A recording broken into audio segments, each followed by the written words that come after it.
Selamat datang, welcome. Hari ini quick live lagi ya, karena mau abis ini live lagi. Ya tadi abis ngurusin tugas-tugas kampus dan lainnya. Jadi sekarang baru aja kelar semuanya, hopefully lancar seru-seruan semua. Oke, so selamat datang. Dan thank you banget seperti yang teman-teman, mungkin hari ini aku lebih ngebahas tentang kita berganti nama sekarang jadi DOA TRTO. TRTO DOA TRTO. DOA TRTO ini kalau disingkat itu jadi Tension Releasing Therapy Online ya, jadi kayak kita akan ngeberesin emosi itu utamanya adalah dengan sistem tension releasing, yaitu melepaskan beban emosi di dalam bawah sadar kita dan dilakukannya secara online. Jadi sekarang namanya adalah DOA TRTO ya. Jadi dengan nama yang baru, doa saya akan bikin lebih seru lagi, lebih asik lagi ya, dan bisa bikin banyak teman-teman semua hidupnya lebih seru lagi juga ya. Hari Sabtu masih kuliah juga ya, hari Sabtu justru kuliah dari pagi sampai siang kalau hari Sabtu. Tadi habis selesai kerjain tugas terus makan, bikin PR lagi. Habis bikin PR nih baru selesai, jadi baru live sebentar. Nanti habis ini mau bawain kelas di TK Advance, jadi mungkin saya live-nya juga nggak lama ya teman-teman. Welcome buat semua teman-teman yang baru. Tadi yang bilang suka sama topinya, terima kasih, seru ya. Dan buat teman-teman yang hari ini baru gabung, selamat datang. Dan biasanya saya bantu melepaskan beban emosi bawah sadarnya kita gitu ya setiap hari gitu ya. Cuman hari ini karena akan nggak terlalu panjang, bentar saya cari tema dulu deh. Atau ada tema yang mungkin teman-teman mau kasih. Ya saya belum ngecek soalnya tadi pas lagi ini gara-gara asik bikin tugas jadi malah kelupaan. Tapi ini aku ada banyak tema sih yang mungkin aku bisa bahas ya. Kemarin kita udah ngebahas tentang 9 feet saja ya. Jadi terus kalau misalkan hari ini ngebahas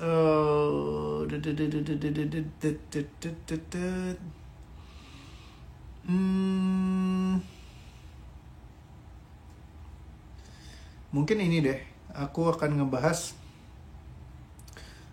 counter kemelekatan ya. Ini kemarin aku baru ngelihat energi ini ada di beberapa orang teman ya. Jadi ada yang bicara tentang kalau misalkan Anda mungkin sering dengar tentang istilah kemelekatan. Apa itu istilah kemelekatan? Istilah kemelekatan adalah di saat seseorang itu sangat-sangat melekat dengan apa yang dia miliki ya. Jadi misalnya kalau punya rumah, dia melekat banget sama rumahnya, saking senangnya sama rumahnya dia melekat sama rumahnya, kayaknya nempel banget gitu. Terus ada lagi yang melekat sama kendaraan, melekat sama mobil, melekat sama barang-barang yang dia miliki gitu ya. Sehingga melekat itu buat mereka adalah hal yang sangat-sangat penting sekali. Sehingga dalam kehidupan mereka itu jadi apa-apa tuh kayak berharap sesuatu itu pengen banget, bisa kan kayak bisa upgrade lagi, terus-terusan lagi, dan ngejar terus apa yang mereka inginkan. Nah ini biasa istilah yang dipakai adalah melekat. Jadi kalau misalkan melekat itu kayak nggak bisa lepas, jadi kepikiran terus. Ibaratnya kalau yang ada pepatah mengatakan di mana hartamu berada, di situ hatimu berada. Nah itu biasa yang disirakan dengan kemelekatan ya seringkali. Mungkin lebih banyak Anda bisa cari tentang artikel-artikel mindfulness soal kemelekatan. Mungkin ada banyak yang lebih jago dari saya buat mendeskripsikannya. Ya, jadi saya menemukan polanya yang terbalikannya justru. Ada seringkali yang orang memiliki kondisi yang saya sebut dengan counter kemelekatan. Jadi kalau kemelekatan dengan orang lain bisa nggak kok? Bisa. Jadi kalau kemelekatan dengan orang, misalnya kita jadi kayak terlalu sayang sama orang itu secara berlebihan. Intinya biasanya yang berlebihan itulah melekat ya. Melekat sama handphone katanya Kak Dwi. Yes, bener banget ya. Nah, jadi ada yang melekat banget gitu sama barang, benda, ataupun orang ya, ataupun apapun lah namanya. Kalau melekat bisa sama apa aja gitu. Nah, tapi ada juga yang masuk mode counter kemelekatan ya. Jadi counter kemelekatan misalnya contoh terbalikannya justru, karena mereka kayak nggak mau banget untuk istilahnya kalau misalkan dibilang punya mobil itu melekat, punya rumah itu melekat, punya ini melekat, punya itu melekat. Akhirnya mereka memilih untuk kontranya, jadi terbalikannya itu jadi kayak udah saya nggak mau melekat sama harta dunia, akhirnya memilih untuk hidupnya miskin dan susah ya. Ini yang saya sebut dengan counter kemelekatan.